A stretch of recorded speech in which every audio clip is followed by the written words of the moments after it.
Good morning, good afternoon. I would like to welcome you on behalf of SHRM, which is the Society for Human Resource Management, USCIB, which is the US Council for International Business, and CIE, the International Organization of Employers, to this global town hall. What is the state of the global workplace, the role of business? My name is Matthias Thorns, and I'm the Deputy Secretary General of CIE. Today, we will focus in this event on two SDGs, SDG5, gender equality, and SDG17 partnerships. And we will take a COVID lens. We will look what has been the role of the private sector to cope with the pandemic, and then what are the lessons learned in order to go forward? Which role can the private sector play in the future? We have three focus areas in this event. The first one is workplace reinventions, and there we look at the future of work. The second one is workplace resilience, focusing on inclusivity, inclusion, and growth. And the third one is workplace partnerships. This is a town hall, so we want to really be interactive. I know everyone always says that, but we mean it. So please use the chat function to ask your question, to put your comments, and the moderators in these three focus areas will really try to bring this to the attention of the panel. We are under a lot of time constraints because we have many extremely high level and experienced speakers, but nevertheless, we want to make sure that you have a voice and you can ask your questions. So please use the chat function. Before we directly start, I would like to say thank you. I would like to thank USCIB and SHRM for the great cooperation organizing this event. I would like to thank particularly Shania Kirkpatrick from SHRM, and from USCIB, the Senior Vice President, Abi Shapiro. But there's one person I would like to particularly thank, and that is Jen Falcon. Jen Falcon is the person behind who makes everything possible, who has brought us here together. So thank you so much for all your work and to make this possible. With that, directly let me go over to our first keynote speaker, Sanda Ojiambo. Sanda Ojiambo is the UN Assistant Secretary General. She is the ED of the Global Compact.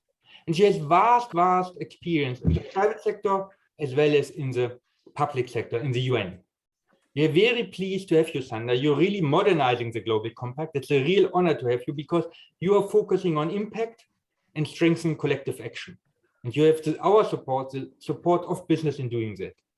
So we are perfectly placed to address the two topics we want to address in the Global Town Hall, and we are really interested in your talk. Thank you so much, Sanda. Over to you. Thank you so very much, Matthias, for that very warm welcome and your kind words. It's really always a pleasure to work with you and collaborate with the IOE. So good morning, good afternoon, good evening, business leaders, distinguished guests, excellencies, wherever you may be. It is truly a great pleasure to join you today at this Global Business Town Hall on the occasion of the 2020 High Level Political Forum. As we know, the High Level Political Forum, or the HLPF, is truly an important period of reflection and stocktake on progress made towards achieving the Sustainable Development Goals. And we all know that the last 2 years have been particularly problematic. They proposed new challenges, new situations that none of us would have ever envisaged. But nevertheless, it is always important to be able to look forward with optimism, with a view that partnerships such as those we see today and those that we continue to see can certainly weather a way forward through the pandemic and beyond. Allow me also to just say again, always a pleasure to collaborate with them. Many thanks to the United States Council on International Business and the Society for Human Resource Management. Their great efforts have brought together governments, international NGOs, and business leaders to reflect on the experience that the private sector played during the pandemic. And I do believe that this forum will help catalyze innovative and collective thinking to overcome future challenges to progressing the SDGs. If anything, we must be able to learn and document lessons learned going forward to help us address possible future situations. Now, I know, and we've all read a multitude of documents that talk about the significant challenges that continue to define our world today. We know that the COVID-19 pandemic continues to leave deep scars in the world economy, in society, and on the supply chain. And on the other hand, we also know that global food, energy, and financial crises are compounding with other formidable issues: war, crisis, displacement, and certainly the climate emergency. So ultimately, for the second year in a row, it looks like the world is no longer truly making progress on the SDGs collectively. Now, I think looking at partnerships, and one of the things that we do try to do with the UN Global Compact is certainly forge a rapport and a relationship build within the UN system and with the private sector around a set of important principles on human rights, the environment, labor, and anti-corruption. And actually most salient for this forum truly is labor. You know, the steady pace and increasing interconnectedness and interdependency of member states, large and small, has gradually led to increased recognition of the imperative role that businesses and their leaders can play in support of these core principles, and especially in relation to fair labor practices.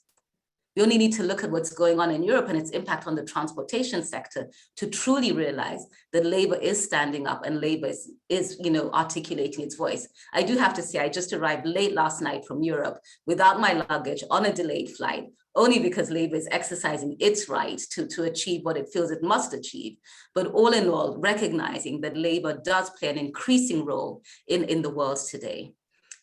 This is indeed a time when global cooperation, as I say, is truly important, and the business community has the opportunity, and in many ways the responsibility, to join forces with governments, with civil society, and other key stakeholders to leverage competitive advantages through strategic partnerships to build resilient workplaces. The UN Global Compact always stands ready to support regional and national level across policy design, implementation, and tracking synergies to realize a more robust and collective labor environment and its impact on actualizing the SDGs. Let me look a little bit inwards towards the United Nations and reflect on the Secretary General's report called Our Common Agenda, where the Secretary General at the beginning of his second term set out his vision for the future of global cooperation, anchored in an inclusive, networked, and effective multilateralism to progress towards the Sustainable Development Goals. Our common agenda encompasses a wide range of proposals, including a call for a broader range of businesses, from multinationals to SMEs, to participate in the SDGs and climate action through business models that align efforts to rethink what progress and prosperity looks like. In recent engagements with high-level UN officials, member states have also expressed support for our common agenda and further encouraged the United Nations to explore ways in which to strengthen public-private partnerships through existing mechanisms, including the UN Global Compact, and by extension, therefore, our partners. Concomitantly, the Global Compact, in line with the UN Sustainable Development Group as a core partner, is developing a roadmap to flesh out this core for effective delivery focused on results and impact. I think what is most important and in relation to this piece of work is really, again, the piece on accountability, credibility, traceability of private sector commitments to the Sustainable Development Goals, so that the recent scale up in global financial commitment really translates into concrete projects and concrete impact. I think secondly, it is very important to strengthen inclusion of the private sector in multilateralism by centering entities such as those here as a platform for effective dialogue with relevant alliances such as the IOE, the USCIB, the World Economic Forum, B20, and the International Chamber of Commerce. I think that is very important. Third really is that all of our global efforts will not amount to anything if we cannot land them in country and on the ground. The Global Compact's networks, respective entities, local networks, and partners on the ground are really critical to delivering that real life impact and results that we need to see in stronger connection with the UN system and embedded into country SDG plans. Localizing efforts around labor, around this renewed workforce and workplace is really important for successful pandemic recovery and returning us all onto a path for achieving the SDGs. So ladies and gentlemen, as we know, there have been significant challenges through the pandemic, but there is truly cause for optimism as well. I'd like to say that a growing number of companies are continuing to awaken to the importance of responsible business. A lot of work has gone on around issues such as looking at living wage as opposed to working wage, the global reality being that over 8% of the world's workers are classified as the working poor. meaning a job does not provide an income that is enough to pave a way out of poverty for them and their families. And we know that the root causes of many labor risks are often linked to poverty and vulnerability. We are standing in partnership with other organizations to help make true the fact that labor is a valuable input to how economies grow and how the world functions, and make sure that issues such as living wage are carried forward as broadly and as strong as possible. Let us remind ourselves that over the last 2 years, thanks to public-private partnerships, the world has made unprecedented progress in development and production and dissemination of COVID-19 vaccines. Not enough, because we acknowledge there's still access issues, but we've also seen during this period really robust and innovative public and private sector partnerships.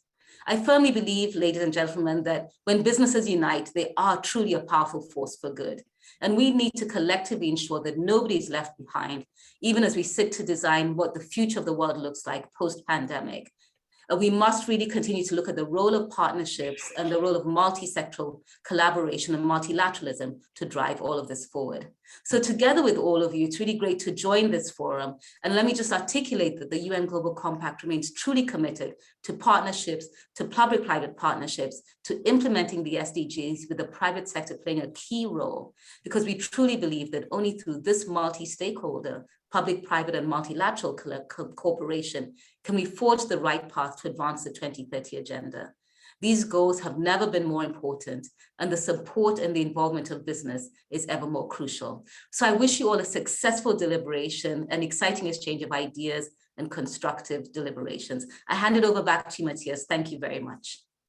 Thank you so much, Sanda, particularly also to give us this glimpse of hope and optimism, particularly in these very uncertain times, in these troublesome times. You know, this is very important. And thank you also so much to focus particularly in the collaboration with USCIB, with IOE and other business organizations, because that is the strength of the Global Compact, to bring different actors together. With that, I would like to turn it over to Peter Robinson. Peter Robinson is the CEO and president of USCIB, one of the partner organization which organizes this global town hall, and he will help us to understand the context, setting the scene. Over to you, Peter. Thanks so much, Matthias. And as the U.S. member of IOE, it's been a real privilege for us at USCIB to work with you on this event today. And thank you, Sanda, for your very welcoming remarks. And I appreciated your emphasis on the labor area. And I think that most of us around this table here realize that labor consists of two key elements, workers and employers. And we're committed as employers to play a key role there. So just a little bit about my organization. In addition to IOE, USCIB serves as the sole U.S. affiliate of the International Chamber of Commerce, which Sanda mentioned, and business at OECD. And it has standing in the UN Convention on Biological Diversity, UN Framework Convention on Climate Change, and UN Environment. It's the only U.S. business group accorded NGO consultative status to the UN Economic and Social Council, or ECOSOC. So since our founding in 75 years ago, we've been a committed and vocal partner in the multilateral system, representing leading U.S. companies in every sector that are likewise committed to making a difference in today's world. And that world is one in which we believe that the need for a different approach to business-society relations is more pressing than ever. The scope and gravity of global challenges means that no single institution, be it business, governments, civil society, or multilateral entities, can solve them on its own. Indeed, achieving the SDGs will require coordinated efforts among all stakeholders, and especially an active partnership role from the private sector as a leading solutions provider. To this end, business and institutional actors need to redefine their relationship. An effective framework for engagement cannot be centered on mere compliance, but rather must be grounded in dialogue, cooperation, and trust. Such a framework gives business the ability to lead, to learn, to adapt to changing circumstances, and ultimately achieve the goal of doing well by doing good. Our event today, in looking at the creation of sustainable workplaces, will shine a light on that need for that kind of collaboration. and also on the critical stepping stones of the SDGs, in particular, as mentioned earlier, SDG5 on gender equality and SDG17 on partnerships. We will explore the important role that business has played during the pandemic and its ability to provide a path forward in the future. And to start us on that path, it's my pleasure to introduce Johnny Taylor, President and CEO of the Society of Human Resource Management. I hope that Johnny is with us. There he is. Hi, Johnny. Good morning. Good morning. With over 300,000 members in 165 countries, SHRM is the largest HR trade association in the world, impacting the lives of some 115 million workers. Mr. Taylor is a sought-after voice on all matters affecting work, so we're glad to have him with us today. He's frequently asked to testify before Congress and authors the weekly USA Today column, Ask HR. And he's a nationally best-selling author and the author of Reset, A Leader's Guide to Work in an Age of Upheaval. And that's the kind of age we live in these days. He was appointed chairman of the President's Advisory Board on Historically Black Colleges and Universities and served as a member of the White House American Workforce Policy Advisory Board during the Trump administration. He's vice chair of the Board of Trustees of the University of Miami, governor of the American Red Cross, and a member of the corporate boards of Guild Education, ICIMS, and Expo Logistics. And last but certainly not least, he's a valued member of the USCIB Board of Trustees. So it's great to have you with us, Johnny. Over to you, and look forward to your thoughts. Well, thank you so much. And it really is an honor to be among friends with the IOE and the USCIB at the United Nations High-Level Political Forum. You call it the HLPF. I'm particularly excited to address the all-important theme for this 2022 HLPF, which is building back better from COVID-19, while advancing the full implementation of the 2030 Agenda for Sustainable Development. Incredibly important that we not lose ground. There is no more important time than the present time to address this critical issue.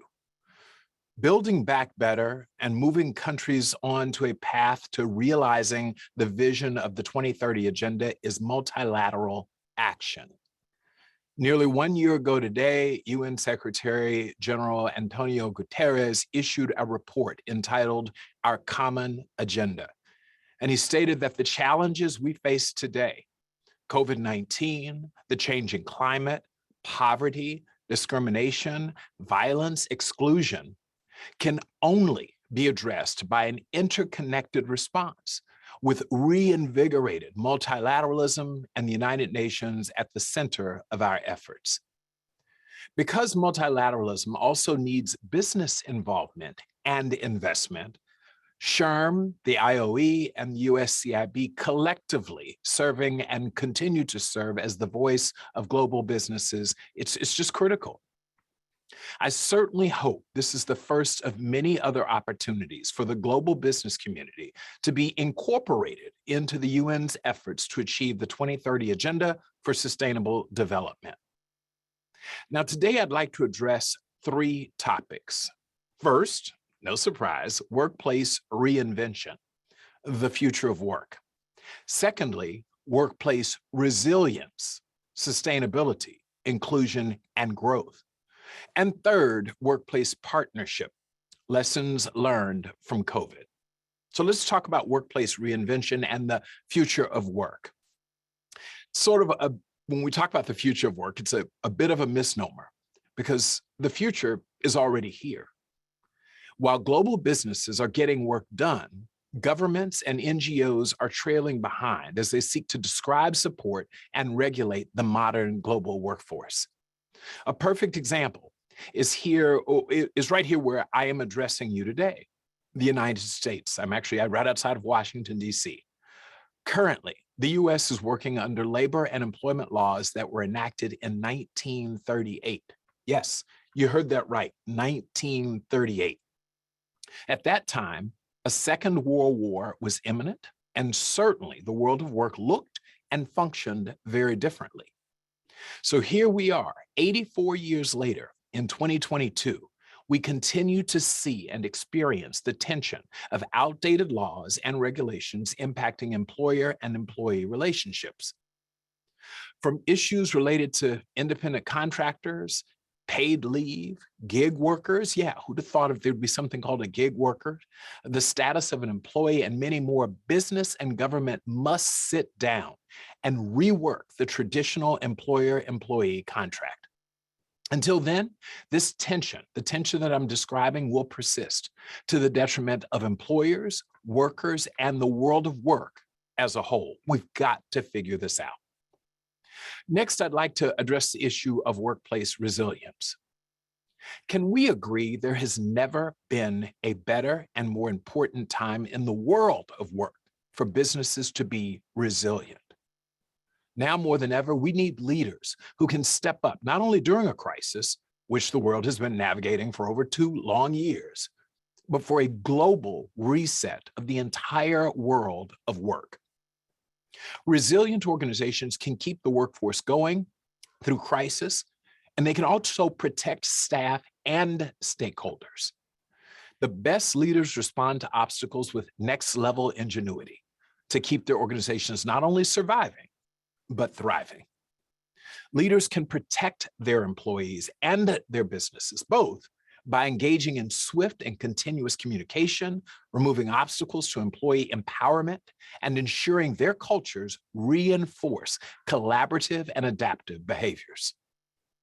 Recent SHRM research on organizational and employee resilience sought to examine the factors that contributed to organizational and employee resilience during the pandemic. I'd like to summarize some of the key learnings for what the leaders of resilient organizations do. First, they are far more likely to actively listen for problems in their organization. I didn't say just listen, but actively listen for problems in their organization and practice their plans for unexpected situations, not just have plans in place. Secondly, in the face of the pandemic, they were more likely to quickly understand and acknowledge the pandemic as a threat. They also were more likely to discuss and make plans both internally with key staff and externally with other organizations in their sector. So they didn't sit around in denial.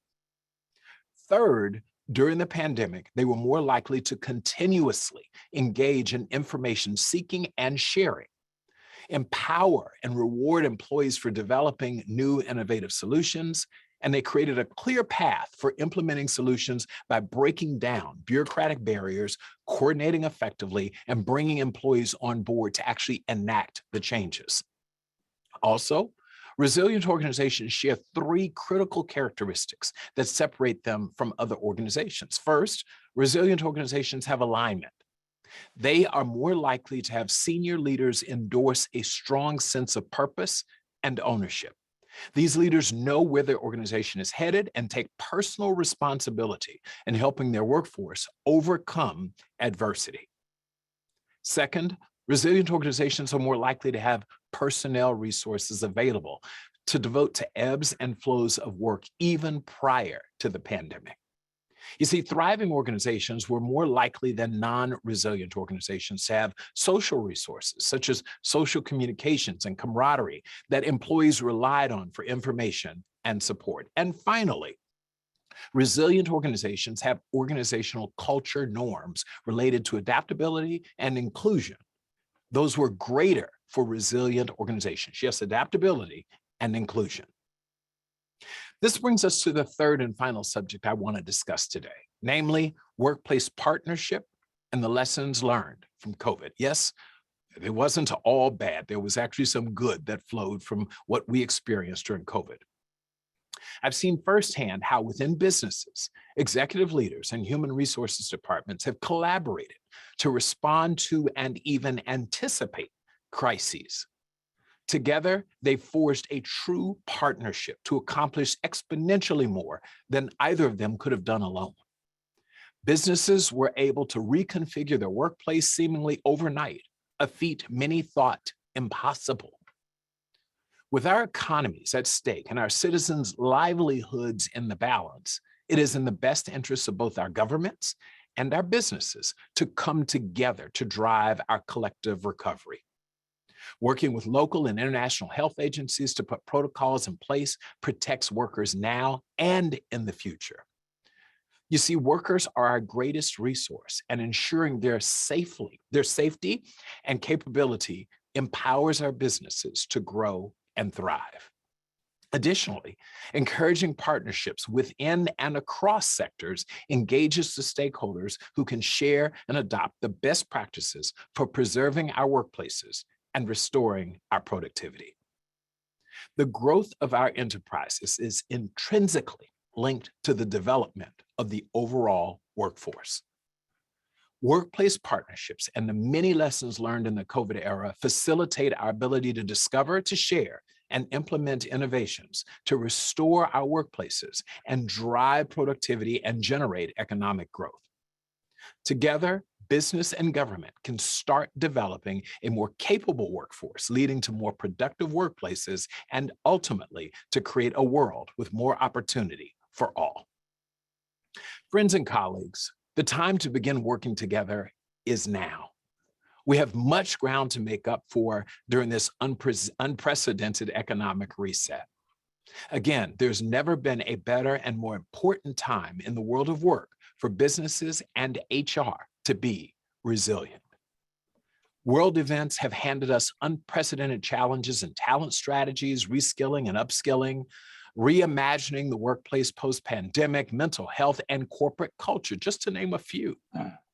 At the same time, we have tools, data, technology, innovation to turn these challenges into opportunities. As national economies emerge from a global pandemic, we at SHRM are calling for a human-centered recovery, one that puts the lives and livelihoods of workers at the center of all policy discussions. So in the coming year, SHRM will be taking a comprehensive approach to work by developing modern global policy approaches that support employees and employers alike and put people first. There are no problems caused or accelerated by the pandemic that the world of work cannot solve by working together. So as the president and CEO of SHRM, I look forward to carrying out a forward-looking multilateral strategy to meet the challenges of today and tomorrow. Thank you so much for giving me this opportunity. Thank you so much, Johnny, for highlighting what are some key lessons learned from the business response to the pandemic. Thank you so much. Thank you. Before turning to the first panel, I would like again to encourage everyone to put your questions, your comments into the chat. We don't know what your questions is. We can just guess. So if you don't put it in, you have to live what we make up. With that, I would like to give it over to Roberto Suarez Santos, the IOE Secretary General, to lead us through the first panel. Over to you, Roberto. Thank you very much, Matthias, and thank you also to the previous panelists. The topic that we have in front of us has to do, of course, with the future of work and the way also we are liaising with the new realities of work in many companies, business organizations. And in order to have a good exchange, we have two important representatives of two important companies. We have Kathryn Rowan. She is the Vice President, Human Resources, Global Human Resources in Nestlé. I don't think I have to explain to anyone what Nestlé is, but I can tell you, and correct me if I'm wrong, and that is not the last figure. Nestlé recruit directly employees is 260,000 people, or perhaps more than that. She will correct me after that. But that also gives you an idea of the diversity and also the presence around the world of Nestlé. And I also have to thank the Nestlé also for the partnership that it has with IOE in many angles, especially in the youth, skills, and apprenticeships angle. And it's a strong and solid partner of IOE, and I want to express my appreciation. And then also we have Miriam Chaum. Miriam has been intensively also working with IOE.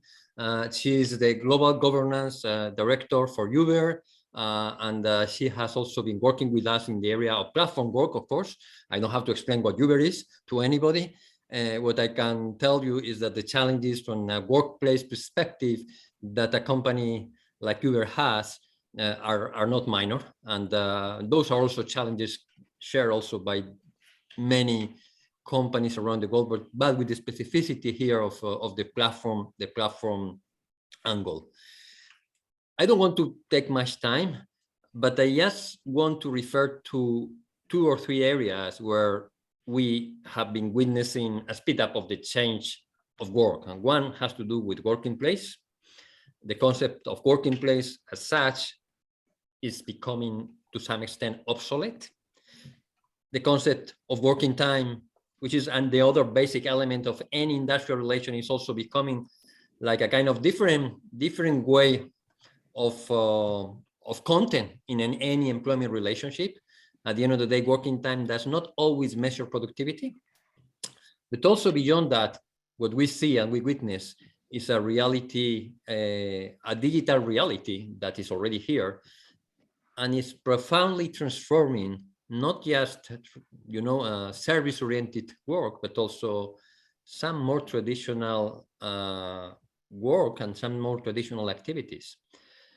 And those are the 2 angles also that I wanted to focus the discussions. I have several questions, but at the end of the day, it's also your interaction with the 2 panelists. I will start with Kathryn.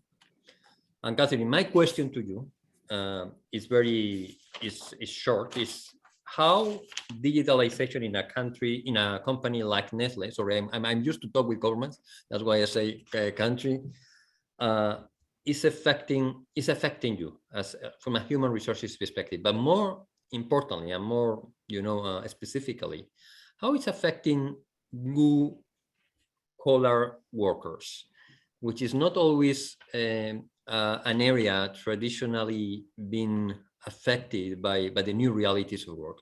And then on this basis, on this conversation, we can bring other questions, and I have also some questions for Miriam. Great. Well, thanks very much, Roberto, and it's great to be here with all of you. I really appreciated the speeches, the earlier speeches, lots of food for thought for sure.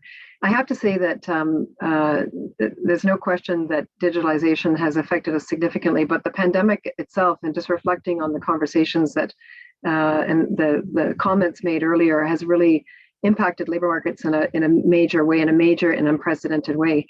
So a couple of things come to mind. One is that there's no way we can turn the clock back. When we think about the pandemic, like many companies, Nestlé really tried to proactively have to leverage resources, technology, innovation, and also ensure that our operations were not disrupted. And literally overnight, we had to move from what we used to think was like a standard way of operating to remote working, to e-learning, to virtual reality, better access, digital access just became the order of the day. And the pandemic really created a sea change. And for us, there's no turning back. And in fact, when we think about our office workers, the hybrid and flexible working is really the order of the day, and that really is here to stay. So and I think if companies don't change the way that they look at hybrid working and flexibility, they're not going to win the war on talent, which is really a major issue. And we all know about the Great Resignation and employee expectations to have much more flexibility in the way that they work. So that's an important issue. Work for those office workers, I can tell you that workplace design is something that is something we're focusing on in a big way. We use 4 principles. We talk about the 4 C's. It's about creating spaces for collaboration, spaces for communication, spaces for concentration if you need to go to a quiet spot, and spaces for contemplation. So the office that you see me in right now is an example of the kind of space that we're trying to create for employees to make it attractive for people to come to the office if they need to work together or in a virtual way. And I also just want to say a second point around, and this harkens to the comments that Johnny was making with respect to leadership. And it's really important that leaders have take into consideration the whole new reality, the fact that we really need to adjust our mindset and adopt leadership skills, regardless of where it is, whether it's on the shop floor or in the office. Leaders need to take into account the whole person.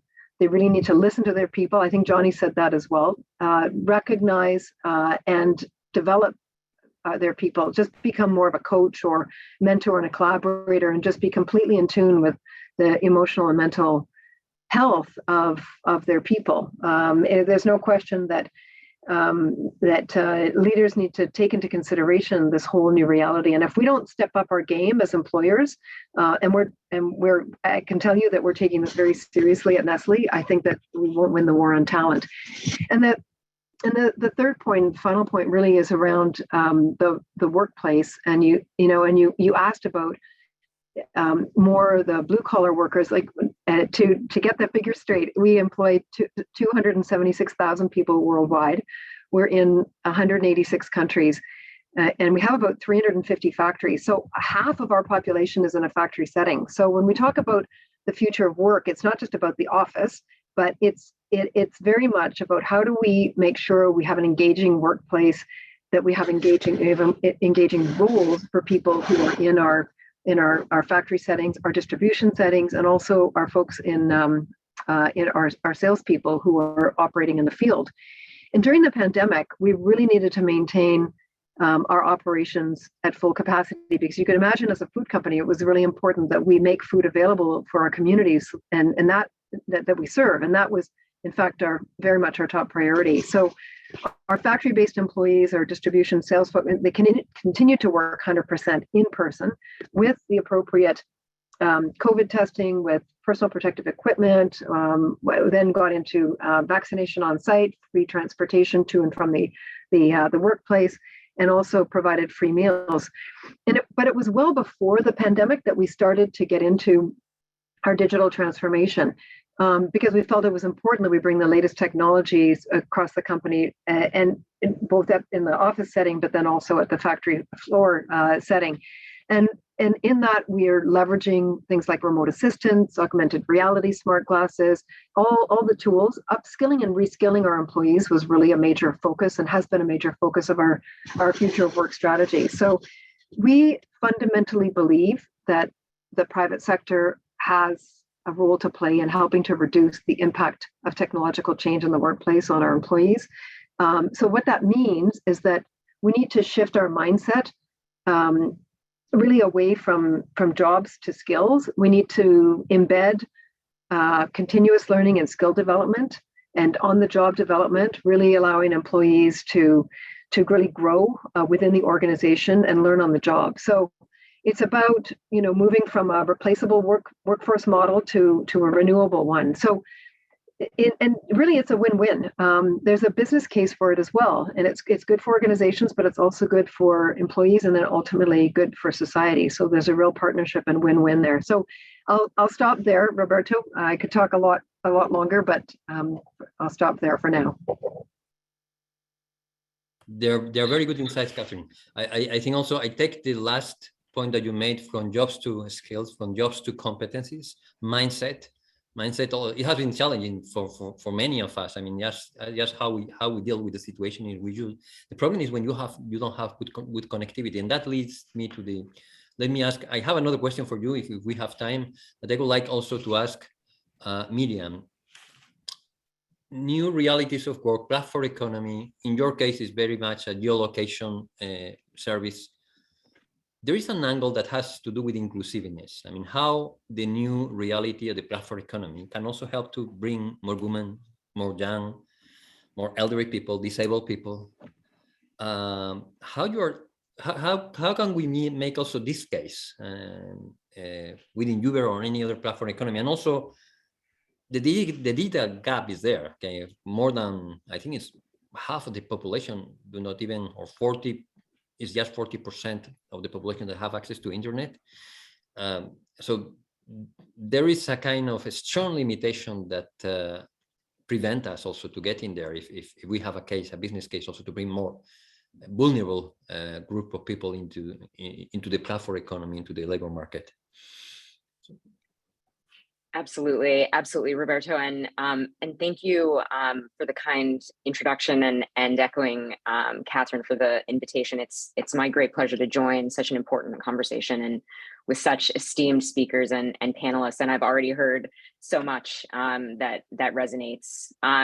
I'll start just briefly because I should certainly never assume that everyone knows Uber. Certainly not as they might know Nestlé. Since Uber began in 2010, our technology has allowed millions of people around the world to earn when, where, and how they want. Today, Uber is in fact one of the world's largest open platforms for work, offering opportunities to earn in over 70 countries and over 10,000 cities to over 4 million active drivers and couriers. Between 2016 and 2021, more than 30 million people used our platform to earn. And in total, they generated over US $150 billion in earnings, and that's not counting their tips or gratuities. Drivers and couriers that use our platform are really as diverse as the cities and the countries that they serve. They include professional drivers, veterans, students, parents returning to work, people supplementing a primary income, and really everything in between. They are, generally speaking, largely part-time. Over 90% of drivers and couriers globally are online with Uber fewer than 40 hours per week, nearly 70% fewer than 20 hours. They are more likely to be male, but increasingly female, particularly couriers. Globally, 15% of drivers and couriers are female. They're of all ages around the world. Just over 30% are between 18 to 29. Just over 30% are between 30 to 39, with the remainder roughly split between 40 to 49 and 50 plus. And it's hard to cite global statistics on race, but in the US in 2020, for example, independent drivers and couriers on our platform were more racially diverse than the average employed person, according to the Bureau of Labor Statistics. About half were white or Caucasian. The remaining half were roughly split between Black or African American, Latino or Hispanic, and Asian or Pacific Islander. And thinking about inclusion and the opportunities that that platform work presents, why do all of these millions of drivers and couriers choose this work? For two main reasons, based on survey response after survey response: access, unprecedented access to the work, and flexibility, control, and autonomy in an unprecedented way. On open access, individuals who earn money using platforms like ours don't need to wait for a job opening or even an interview for a role. Put another way, Uber's help wanted sign is really always up.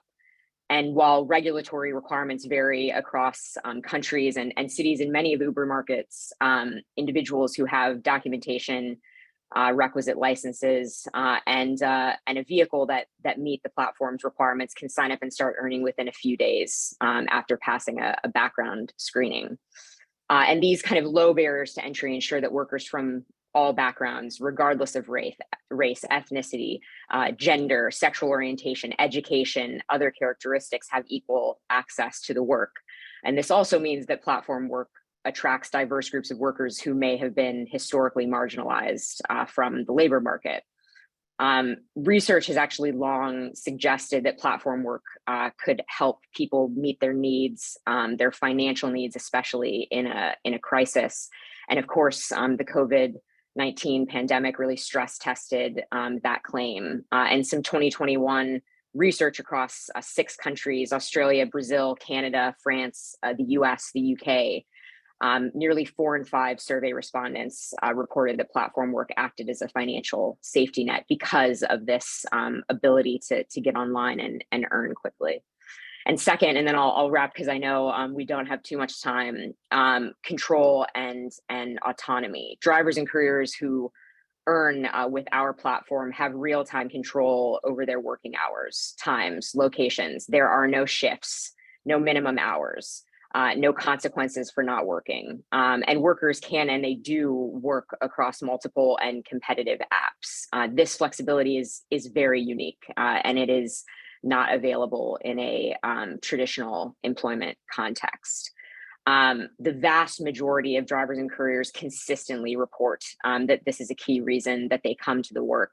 And research has actually shown that this flexibility has a real monetary value. I'd also be really delighted to talk about some of the trends that we're seeing in female participation on the platform as well. But I'll turn it back to you, Roberto. I hope those are useful insights. Just for you to prepare, my next questions will be more on protection of workers, okay? And Got it. skills for Uber workers, okay? So just to prepare that. Meanwhile, I'm going to Kathryn and ask you about youth precisely, because you have a strong commitment with youth, and we know that already at different levels. And COVID-19 really has been very damaging for youth labor market integration. But I have to say also that in the previous discussions from COVID-19, there was this idea of seed generation, but also the millennials have different mindset. We have, and you refer to that, Kathryn. I mean, we have a talent competition, a talent management, which is coming. What kind of mindset also we have to have also to deal with this new or not so new reality, if any? And what is your experience? What is your take also on this? All that in 2 minutes. I'll try for sure. No, absolutely. I think the pandemic really revealed the importance of supporting young people, and young people were disproportionately affected by COVID, whether it was, you know, their learning journeys that were abruptly, you know, stopped, or even issues like mental health. We understand that young people have borne the brunt of the crisis, and we're only really beginning to understand the impact of the pandemic on their long-term career aspirations. In some cases, they were not able to find work, or were in informal jobs, or were not able to continue their education. So really, it's very heavily impacted.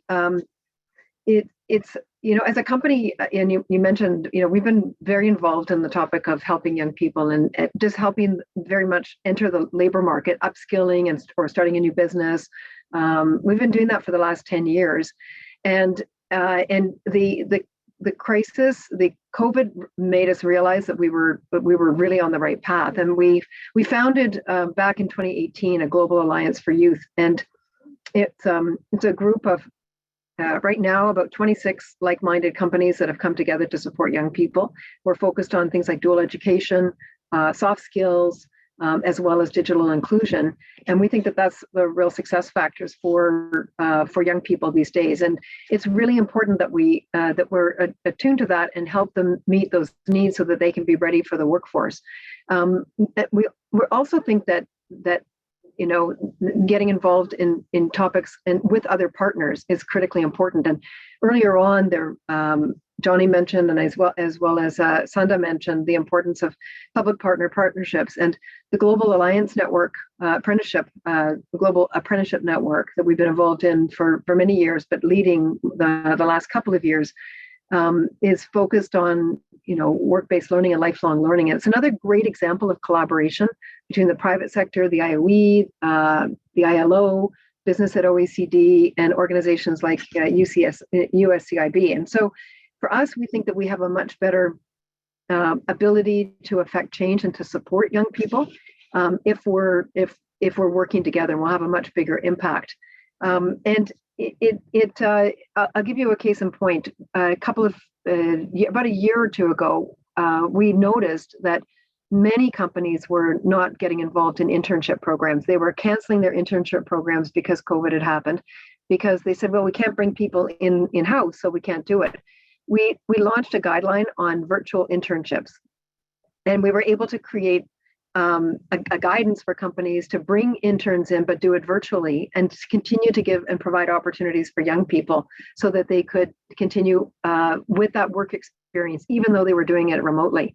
So it was a great example of kind of partnership that snowballed, and in fact helped like thousands of young people across the globe as they adopted these virtual internship programs. And it seems to me that, you know, when you think about what we were talking about earlier in the context of the technology revolution, it only makes sense to recruit young people because they're really our future, and they're the ones who need our support now because we're going to need their support in the future. It's a win-win, and something that is very important for us to focus on.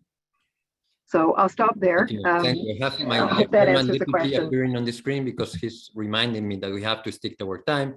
So that means also, Miriam, that you have 2 minutes with the, the authorization of Matthias to answer the question on what kind of protections we can provide to Uber workers, but also if you can also elaborate a little bit on the skills area. Whatever, I mean, if you don't have time, you can choose any of them, okay? Yeah, absolutely. I could certainly talk for longer than 2 minutes about these topics. I think to start briefly with the protections question, I think while digital apps and platforms like ours have been, and I think continue to be, powerful forces for creating economic opportunity, especially for those reasons I described, I think it's very clear that more can be done to improve the quality and the security of platform work. And I think while circumstances vary around the world, legal frameworks in some countries kind of force platforms and workers to make a choice between flexibility or added security, just like employees, independent platform workers should have the ability to protect themselves and their loved ones if they're injured at work, if they get sick, when it's time to retire. And we're very committed to partnering with workers, their advocates, governments, other companies to improve the quality of independent work. And we continue to advocate. We've put forward proposals in a number of countries and regions, very specific to the local labor law and circumstances, calling on policymakers and companies, social representatives to work together on a new approach. We've welcomed the passage of legislation and propositions in various places, which introduce new requirements for platform companies like Uber to provide benefits. In California, under Prop 22, healthcare stipends, injury protection, insurance, safety training. In India, we welcome the passage of national legislation that requires platform companies to make contributions towards Social Security for gig workers. In Chile, similarly. So I think we see, again, echoing Johnny, we see really exciting momentum in this direction. With respect to skills specifically, I think, for many workers, driving with Uber is more than a way to earn money. It's a launch pad. It's a stepping stone to start a small business, to build a career. And we want to help workers to take those steps. I think we can support skills development and lifelong learning in 2 key ways. Through the work itself, that survey, that 6-country survey I mentioned, 2/3 of survey respondents agreed that they had gained valuable skills through their platform work that could help their future employment prospects. The work itself is learning, and through partnerships, and we partner with academic and learning institutions around the world to make opportunities available to drivers. In some cases, their family members as well. With Rosetta Stone, with Arizona State University in the US, with Endeavor, Seabrae, the International Finance Corporation across LATAM, the African Management Institute, to support drivers and couriers across sub-Saharan Africa, with Open University in the UK. These are programs and opportunities for drivers and couriers to develop their own skill sets in ways that have nothing to do with their work with Uber, if those are their objectives and aims. So lots and lots of work to do, but I think some exciting momentum and certainly some exciting learnings. So thank you so much again for the opportunity. Thanks to both of you. I think it has been very insightful exchange, and we look forward also to continue working with you. Your commitment, also your engagement also with us is really appreciated, and also with USCIB, of course. Matthias, I know that we took 3 or more minutes more, but I hope that you can forgive us. I will forgive, and I'm so sorry that when I'm coming on the screen, the party is over. It's not always like that. And thank you so much for this fascinating conversation. We will go to another fascinating dialogue, which is focusing on workplace resilience. And thank you so much, Emily Dickens, for taking us together with Susan on topics linked to sustainability, inclusion, and growth. Over to you, Emily. Well, instead of saying good morning, good afternoon, good evening, I'm going to say good day to everyone. SHRM is so excited to be co-hosting this global town hall meeting. Today, I'm joined by Susan Ryan, Chief Financial Officer of NANEMO and District Hospital Foundation in British Columbia, Canada, and also our chair in waiting for the North American HR Management Association. Some of you know that as NARMA. I'm also pleased to welcome SHRM Foundation Board Member Tracy Laney, Senior Vice President and Chief Human Resource Officer at Levi Strauss. SHRM's foundation is our 501c3 philanthropic arm, and we've been focused so much on untapped talent, so Tracy knows so much about what's going on. I'm going to get right to it. Sue, my first question is perfect for you. Since you're a CFO who manages finance, HR, policy, and administration functions. Recently, the conversation has changed in the C-suite from the finances and bottom line being the most important factor to human capital and workplace culture being the new currency. SHRM research has found that 94% of people managers agree a positive workplace culture creates a resilient team of employees. Looking past the pandemic and into the future, what are the key ingredients that global workplaces need to maintain a resilient workforce and workplace? Well, thank you, Emily. That's such a great question. You know, if the pandemic has showed us anything, it's that employees are looking much more for flexible work schedules, and they want to be taken seriously and their concerns heard. And I thought Johnny's comment about lives and livelihoods of workers and us having to be concerned with those, I mean, more than ever before. You know, we've been talking about this for years. This is not a new subject, but I think it came much more into the forefront with the pandemic and us having to react out of crisis.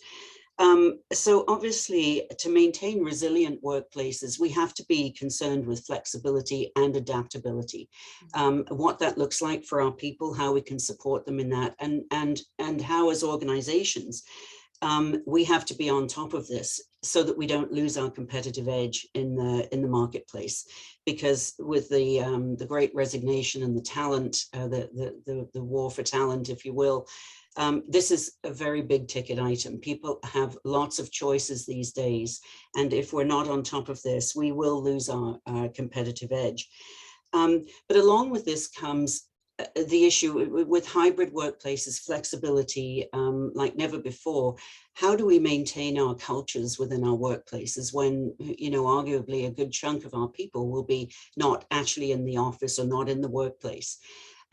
We've got to be very careful not to create two cultures within our workplace. You know, if some of us are you know, popping out for coffee to get together and chat about things, what about the people that can't do that are now remotely located and sometimes even you know, outside of our area? They can't physically come even if they wanted to. So how do we engage those people and keep those engaged and part of our workplaces and not have two, you know, a separation of cultures? You know, so these are the things that we need to be focusing on, and it will be very important for us going forward to be able to understand our employee needs and to take them seriously into consideration when looking at both policy and strategy in our organizations.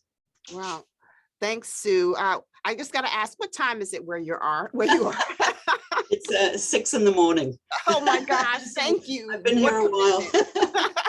So Tracy, a big factor in determining sustainability, inclusion, and growth is how an organization self-regulates or measures success. Globally, we've seen the rise or the shift from corporate social responsibility, also known as CSR, to ESG, environmental, social, and governance. Does your organization implement CSR or ESG strategies or both? And what prompted you to, you know, what do you think prompted the rise of ESG among organizations? Thanks, Emily. That's such an important question. I think all of us, especially those of us in human resources, but not exclusively, I know Susan's probably dealing with this too, is deeply focused on ESG right now. So I'll share a little bit about who we are as a company, because I think it's important. So Levi Strauss, for those who probably know, largest maker of jeans in the world and almost 170 years old. And what I would say is that The notion of profits through principles is something we've talked about since our inception, long before, decades before CSR was a term any of us knew, and certainly long before ESG. And so it's very much in the DNA of what we do and how we operate, always thinking about the principles as much as we think about the profits, right? A few examples of this from our past. When we manufactured our clothes in the United States, we desegregated our plants in the South 10 years before the Civil Rights Act. We were the very first company to offer same-sex partner benefits in the United States in the early 90s. It's very much part of who we are and how we operate, again, going back to Levi Strauss himself, our founder, right? And so when the notion of CSR developed a couple of decades ago, it's something that we embrace, and because it's something that we try to do every day. And now that we all are so focused on ESG, I'd say we're taking an even deeper focus, specifically in the area of sustainability. So we published our first sustainability report that's very comprehensive last fall. We're working on our second one now, right? And when we think about sustainability, we think specifically very comprehensively about all elements of ESG, right? We think about climate, obviously. We know climate change is the pressing issue of our time, and we have to do our part to reduce our carbon footprint and to make sure our environmental impact is as minimal as possible. We think about consumption. Obviously, we're in the apparel business, right? But our clothes are known for being long-lasting, high quality. We had a consumer campaign last year of Buy Better, Wear Longer, which was very, very well received, especially by young folks who are a big part of our consumer base and who we know are looking for very sustainable options in how they choose to spend their money, right? Or frankly, who they come to work for, which is what I care so much about every day. And then community, and community is very much the impact we have on the workers who make our clothes around the world, our own commitment to diversity, equity, and inclusion for our own workforce, things like that. So it's a very holistic approach. And I think to answer your question about the evolution to ESG, I think it's meant to be extremely comprehensive and to say, what impact are you having across all of these elements? And what is your company doing in the world to make sure we're minimizing negative impact and hopefully actually providing a positive impact? So that's something that just guides the work we do every day. And I think it's actually what makes Levi Strauss & Co. quite unique, and certainly a great employer value proposition for folks coming to work for us. So Tracy, you're always on brand. You know that every time I see you, I know you've got on Levi's. I want to thank you again. Talk about work-life integration. She's doing college tours with her child right now, but this was so important. So thank you so much. I'd be in Susan's time zone. I'm just happened to be in a more normal time zone because I'm in New York right now. But yes, I would have been up early too. So I can appreciate that. Thanks, Emily. So ladies, I want to move on to an important, crucial element of sustaining a resilient workplace and having a healthy workplace, both physically and mentally for your employees. We know the stats, whether in America or globally, we're living through a global mental health crisis and one that is impacting the workplace. Burnout, exhaustion, hopelessness are common among workers more than ever before, and the bottom line does suffer. The World Health Organization estimates that $1 trillion worth of lost productivity for the global economy is due to anxiety and depression. A recent SHRM Foundation report on mental health in America found that 41% of HR professionals believe their organization does not offer enough help. Cost is often a stumbling block. What are the consequences of not creating a workplace culture that is mental health friendly? How does this impact the growth of business? Sue, you want to give us your answer first? Yeah, it's a great question again. And thinking of both, I'm an accountant as well as an HR person. So, I'm often thinking of the relationship between those two units in an organization, and never before is this more important that, to be working together and listening to each other for the financial aspects and the people aspects of what we're trying to do. But the consequences, I think, of not having a workplace that is thinking about mental health issues and how to support their people, is that, there's a cost to not doing it as well as a cost to doing it. And those are, two elements that have to be looked at. And it has to be a lot more of a strategic approach to, the consequences of not being able to support our people. In Canada, this is something we realize with a lot of small businesses, that this is something that often as a stumbling block, the cost of providing support for their workers in place.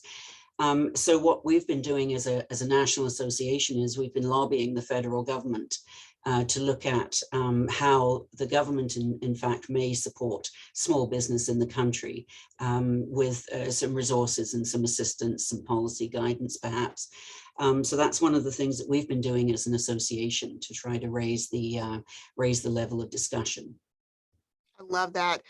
We've been actually using that tactic here, Sue. We are working to see if some existing funding for mental health can now be available to our workplaces. And so stay tuned. We've had a few successes in getting that into the bill. So Tracy, what can you add here?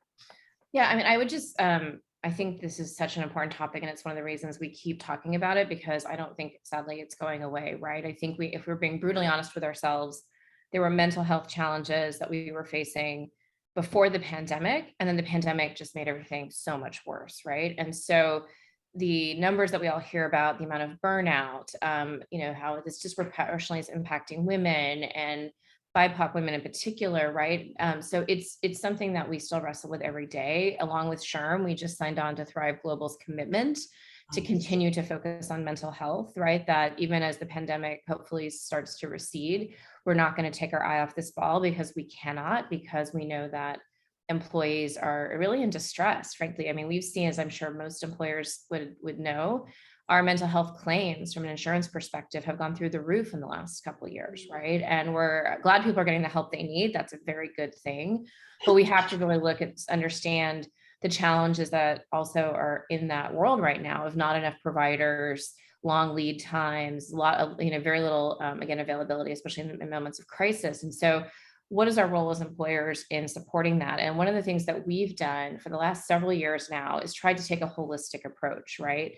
Especially to help employees before they get to the moment of crisis, right? So what are the things that we can do to support employees? One is just giving them the tools to sort of manage their day-to-day mental health. We do work with Thrive Global. We work with other organizations to say, how do you maintain that resilience every day so that you don't get to a moment of crisis, right? And how do we make space in the workday for folks to do that? So that's one thing we've done, like even corporate days off and other things that really just give people space to recover. I think the other piece is training managers on this. A lot of managers have never been trained on how to deal with just the realities of what everyone's been dealing with these last couple of years and their individual situations they may be facing, whether either with their children or their parents or just themselves.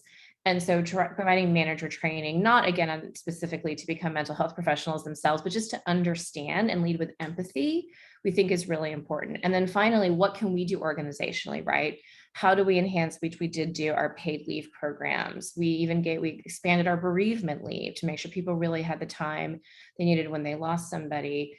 Again, I mentioned some of these corporate days off, but I think this all has to connect, that we're giving individual tools to folks, that we're equipping managers, and that we make sure programmatically that we have organizationally what folks can tap into to go get what they need. And this is an ongoing journey. We're in the middle of actually writing, again, a multi-year kind of holistic strategy of mental health, which is going to be as much part of our people strategy as anything else, because we don't think this problem is going away. And we think employers have a unique role to play to help our employees manage through this time. Wow. So I know the time is winding down, but I always like to leave our audience with some tips. And so, Sue, I think one of the things you shared with us, that there is a role for government when we talk about mental health, and that we should partner with our government. We don't have to expect them to solve the problem, that there is a great role for employers in this. So that's my first takeaway. For you, Tracy, my second is P&P. And before CSR, P&P, tell everybody what that second P, because it's profits and principles. Profits through principles, actually. Profits through principles. And so I would say for any organization, you create a culture, and that culture has been at Levi Strauss for all this time. And so many of you've already got that culture, but see what's your P&P right now within your organization. Where does that stand? So ladies, with just a few minutes left, I want to kind of do, if you had to talk about inclusivity and belonging in workplaces, what is, Tracy, I'll start with you. What is the key advice you would give to employers today about inclusivity and belonging, a soundbite that they could take away with them? Such a great question. Here's my advice to everybody. if you're going to write an inclusion strategy, which I think is a strategy, or a diversity inclusion strategy, make it a strategy. Treat it like you would any other business strategy. Have it be multi-year, holistic, measurable, hold people accountable. This is not something that should happen on the side of your desk or just be programmatic and do some nice things that look good. Actually have a strategy, hold yourself accountable. And I think it'll make a huge difference and your employees will feel it. And I think you'll get better business results as a result. Thank you. And Sue, what's your soundbite for those who are tuning in today on inclusivity and belonging? Yeah, I absolutely agree with you, Tracy. In fact, we're seeing that, you know, a lot of our chapters across the country in Canada are actually doing exactly what you said, building this in as a strategy for going forward and for holding ourselves accountable for the value proposition for our members. I mean, what sort of support can we provide our members that are working in the field every day? To be able to think about this much more from a strategic level than just a lens that we look through or a value of the organization. I think those things are a given, but you know, unless you actually put it in as a strategy and put some metrics around it and some accountability around it, you're not going to push the needle. You know, that it has to be a strategic way of thinking and looking at organizations. So yeah, so I wholeheartedly agree. And one of the strategies that we've looked at is that, and I'll give you just the wording that we use, we will help advance a fair and just world through our influence and impact on HR and the business community by embedding DEI and reconciliation in Canada across our work. So it's embedded right in the very core of what we do and how we think. Ladies, thank you so much. I tell you, there are some benefits sometimes to being a fast talker from New York. These 20 minutes went by so fast, but I think we got a lot in. The topic of workplace resilience could be an entire event. Hint, hint, Sue with Norma and Tracy with the foundation. Ladies, I want to thank you again for joining us this morning so early for this global town hall meeting. And I will now hand it back to our colleague Matthias, who's been a great MC, and he's going to transition us to the final fireside chat on workplace partnerships. Thank you so much, Emily. Indeed, that was a fascinating talk. And I would directly go over to Scott. Scott Ratzlan is the ED of the Business Partnership for Convince. The IOE is a proud partner of Convince. We are there from the beginning. Scott, you have been a great leader in this initiative. Over to you. Well, thank you, Matthias. And let me just thank all these panels so far. It's been really impressive with you and Roberto, the work with IOE, Johnny and Emily with SHRM, and of course, Peter, Abby, and Jen, people behind the scenes with the USCIB. I'm honored to be monitoring and moderating this today, shall we say. I am Executive Director of Business Partners for Sustainable Development, and we've been focusing with business partners to convince with the USCIB Foundation over the last couple of years during the pandemic. And we have been really advancing the statement of shared purpose, which includes all the organizations here, which reminds that business is a trusted source of information, well suited to engage, inform, and educate workers, their families, and communities with a message that inspires confidence.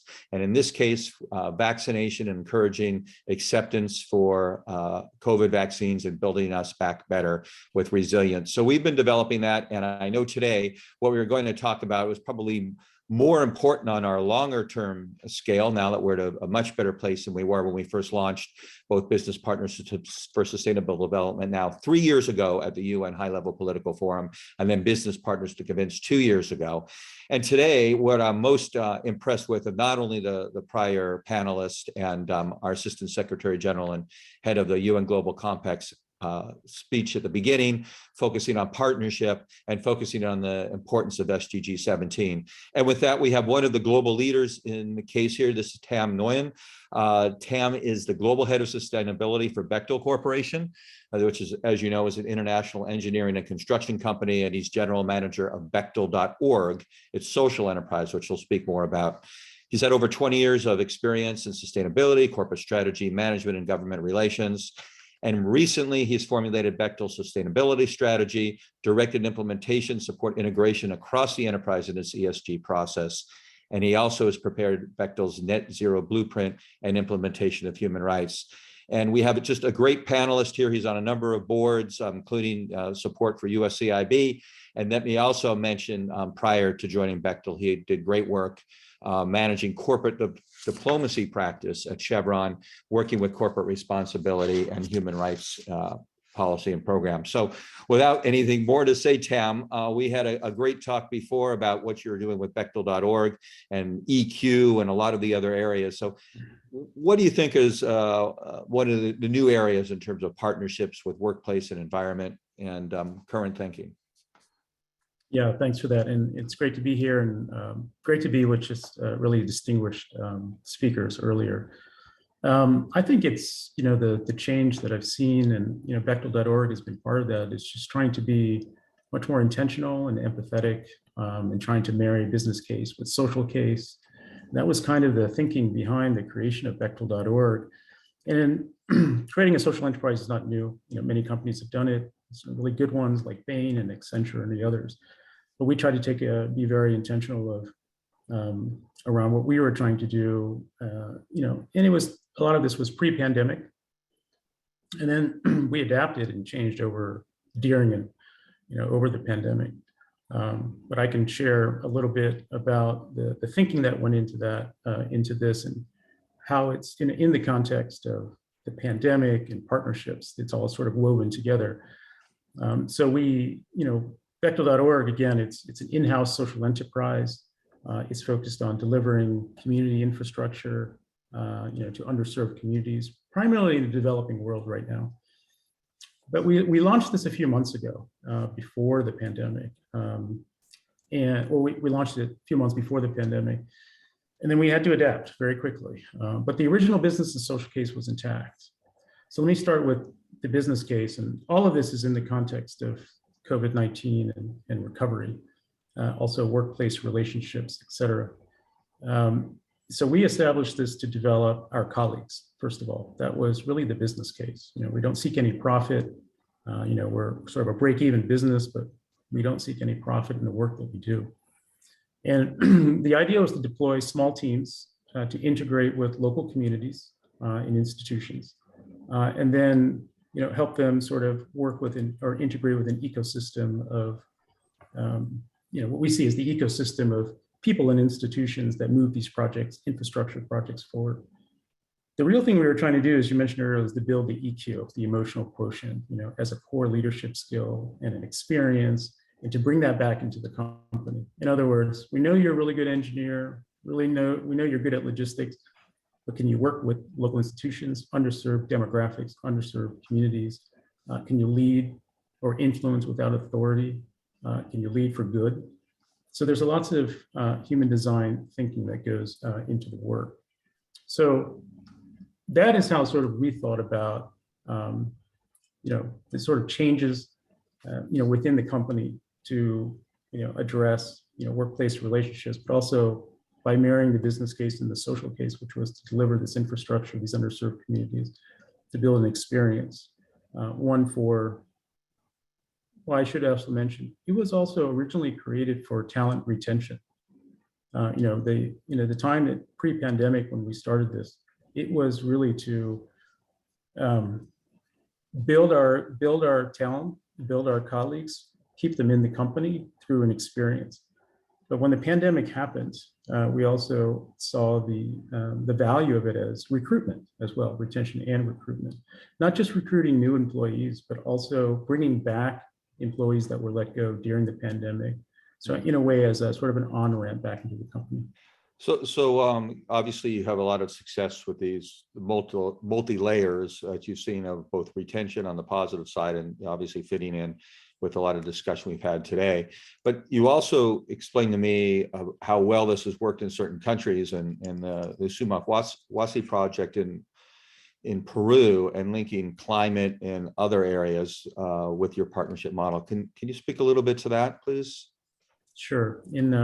So Peru is one of 3 projects that we're involved in, and again, it involves all of our employees. It involves our employees and it involves partnership. And in this project, we helped a leading university in the country engineer a new solar harvesting system, and it was to achieve a what we call a living temperature. And this is really for vulnerable indigenous families that are suffering from extreme frost. Looks like it appears as a housing project, but it's really a health project. It's really trying to improve health outcomes, reduce respiratory illnesses and deaths from extreme frost.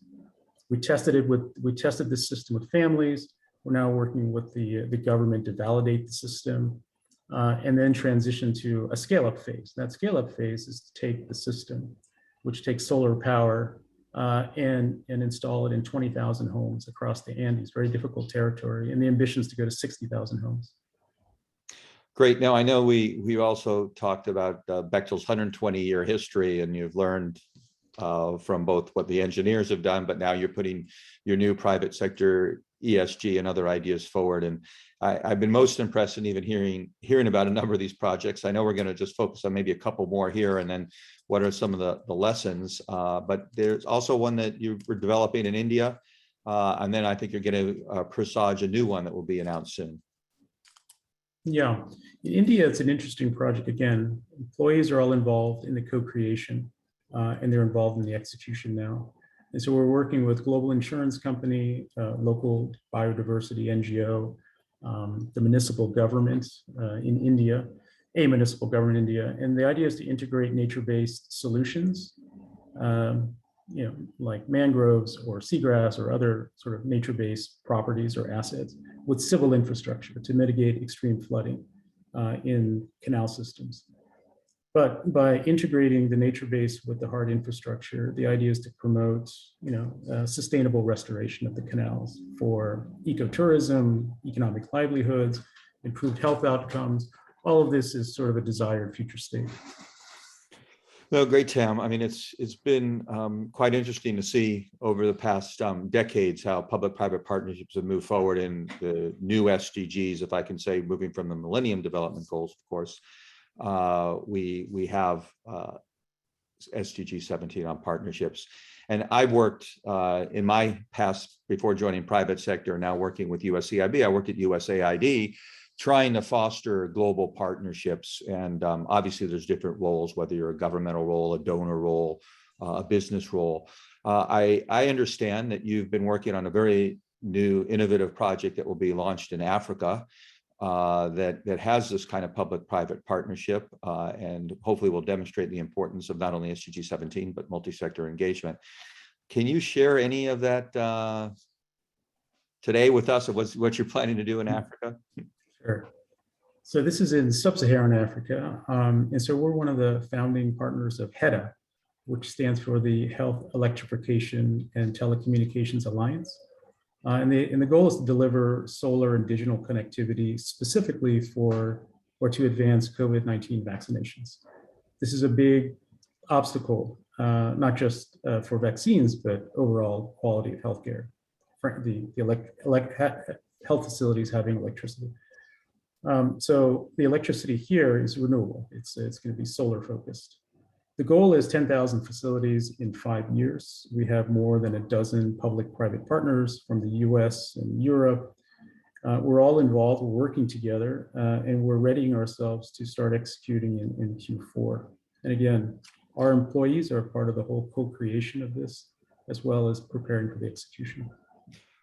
Well, that's really exciting. You already have the acronym we'll look for, HEDA and other parts, but building upon that, it's really fascinating. We have a company of your size and also innovation with engineering. But for all of us that are in different fields, what are some of the lessons? What are some of the ways that we can measure success of partnerships? So you could do this both internal to the company to get through to leadership, external to get the kind of partnerships that, as you know, are not that easy to forge overnight. And how do you build this all into long-term sustainability that I think you have done well in the past and hope to do now with HEDA and others in the future? Yeah, for us, the partnership is both internal. We partner a lot, as you said, with big companies, so you partner a lot internally as well. And so for my experience, and how we integrate this into the long-term development and strategy of Bechtel. Bechtel.org is part of that. It's partnership. It is really not, it's not just about the organizations that we work with. It's really about the people. So, you know, we know that people are the real drivers for the things that we need to do, whether it's a big commercial project to build a new airport or a tunnel underneath the, you know, English Channel, you know, to delivering electricity to health facilities, all at scale. So, you know, our strategy and our thinking is always, you know, invest in people, invest in our employees, but also invest in the relationships. That's key for the partnerships. Trusted relationships, good times and bad, they'll come through. And I've been involved with poorly conceived projects, but if you have really good people, can make it work. And I've been involved in very good, well-conceived projects, but if you don't have good relationships and teams, it won't work. So that's great advice. At the same time, how do you end up measuring success in all of these areas? Is it the people and the sustainability? Of course, there's business success and bottom line for others, but also where do you feel is the best way that we can continue to demonstrate not only the value of our meeting today, but really to foster these other kind of partnerships across the board? Yeah, I mean, measuring it's a bit difficult, but I would say that from a commercial side, it's repeat business. You know, Bechtel invest in long-term relationships and repeat business. You know, having a customer or partner that continues to work with you over decades. Bechtel's been around for 120 years. That's a key measure of success. From a sustainability standpoint, it's really what I find is you know, if we're co-creating impact together, we want to measure that impact together. And that's going to vary, you know. In HEDA, it's going to be, for example, climate, I mean, carbon offsets, you know, how many diesel generators that we switched out. But again, even for those projects, our measurement is, you know, we want to deepen those relationships so that we can continue to co-create projects for impact. So, you know, we're not interested in thousands of relationships, but a couple of really strong anchor partnerships. I mean, for us, that's a measure of success if we can continue to work together. Oh, great. No, I mean, you really brought up some key points to co-creations, people, relationships, and trust. I think all of what we've been fostered are probably a theme across all these presentations today. So sort of the last question, if you have any questions for me, I've been looking in the chat and people have their hands raised, but I think we're going to be running out of time. So any last comments, Tam, or comments for me? Well, I think everybody approaches measurement to partnership differently. I don't think there's any sort of widely accepted metric, but I'd be curious from listening to you, Scott, and your wisdom and experience on how you would measure partnerships and the work that you've done in the past. Well, thanks. It's a difficult piece to end as Matthias gets on, but let me say that what I think has worked well are guiding principles for dealing with these partnerships and then measuring against them, which includes the pieces that you mentioned, the people, the relationships as a measure of success, as well as some measurable outcomes that are sometimes not only economic in year one, but you know, are something that build for the long-term sustainability. And also thinking in these partnerships, is there an exit or a handover strategy at the end of this if it's built in a community and is embedded strong? But I know that with USCIB, we've had multi-sector partnerships and guiding principles for a number of SDGs. I've worked on one of those as well at Harvard Kennedy School. And we also follow, of course, guiding principles on human rights and others that John Ruggie and UN has done. So, you know, I think all these kind of pieces as we work together will in fact have both co-creating the projects and then co-creating, as you mentioned, the measurements.